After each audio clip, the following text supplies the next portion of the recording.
Today in this exercise I'll be doing two things. First, I'll be installing Keras with Tensorflow backend, and then on top of that I will be running our Inception v3 network, just experimenting with that a little bit and trying to see how it goes. So let's start by installing Keras. If you do not have Python installed, or if you are not on Ubuntu, then you might have to install Python, and you can check my one of the other series for that. But I assume that Python is installed for you, and I'm working on Python 3. The results will almost be similar on Python 2, except if you're on Windows, then TensorFlow backend won't work.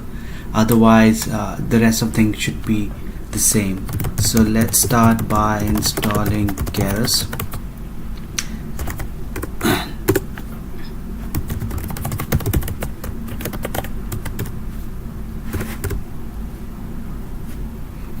And for installing TensorFlow, we need to go to the TensorFlow website, where complete instructions are given.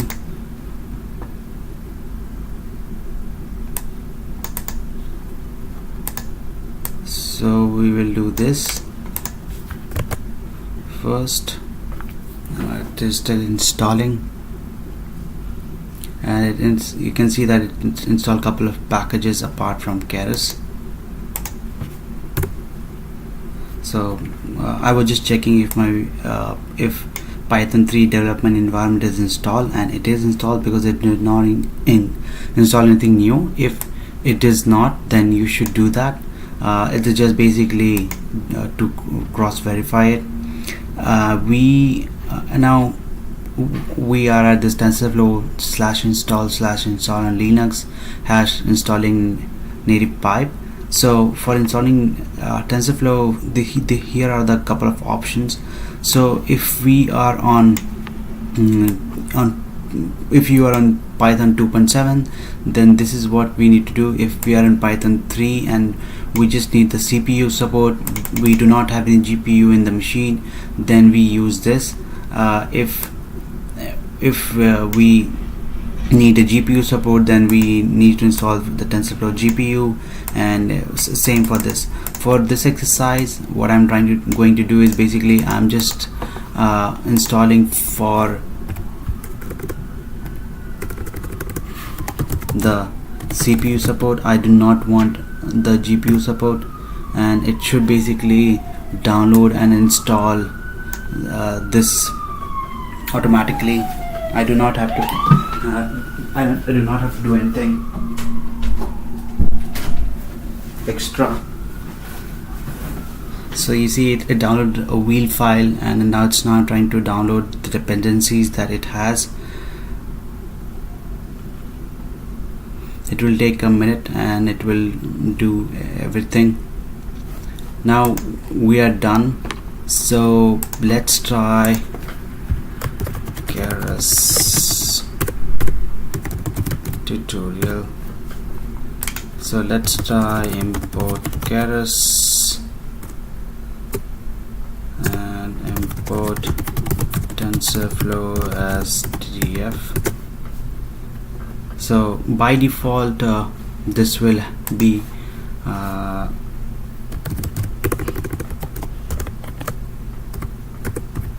TensorFlow.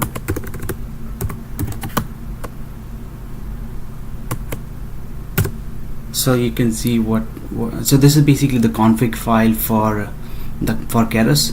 The float is float32, the epsilon is 1, e⁻⁻7, image data format is channels last, and backend is basically TensorFlow. Now if there are two possible options, TensorFlow and Theano. For TensorFlow, the image data format should be channels last, because for TensorFlow it is width into height into depth, and for piano it is depth into width into height.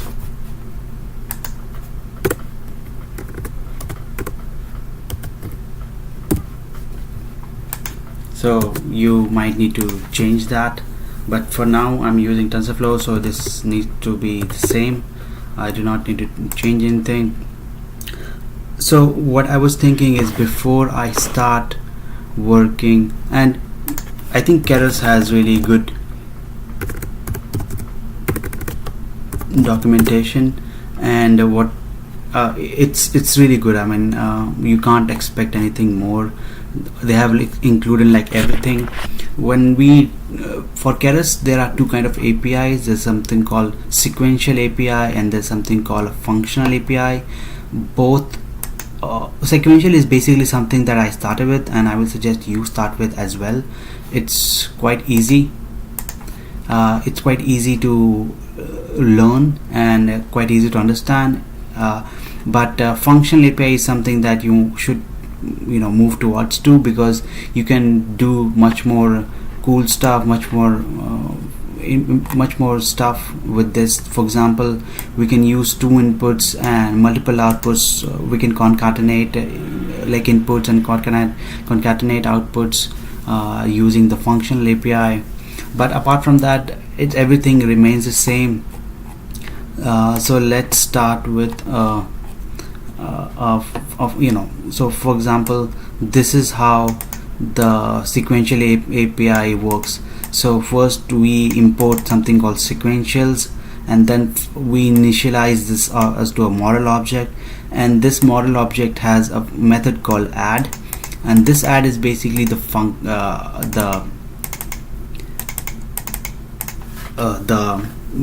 add is basically will add all the layers, and the first layer is basically dense layer with 32 neurons, and the input shape it takes is 500. So input shape of whatever input we have should be 500. Then we add another dense layer, and this has activation what softmax. So this should be the final layer, and what it will give is basically it will give the probability of each of these 10 classes. So let's say and this will be a one hot encoded thing. So for example, let's say we have 4 classes.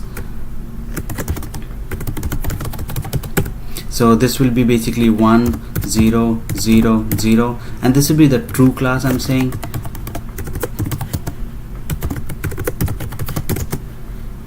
for the predicted class it will be something like 0.7 0.2 0.1 let's say 0.5 and 0.05, and these all should add to 1 always, because this is how the formula works. And what the loss function tries to minimize is basically I can show you the formula. It basically tries to minimize sigma of p log p between these true and predicted true class and predicted probabilities. We will talk about the optimizers Artemis prop, and the loss function is categorical and cross entropy, and this is what we use when we are dealing with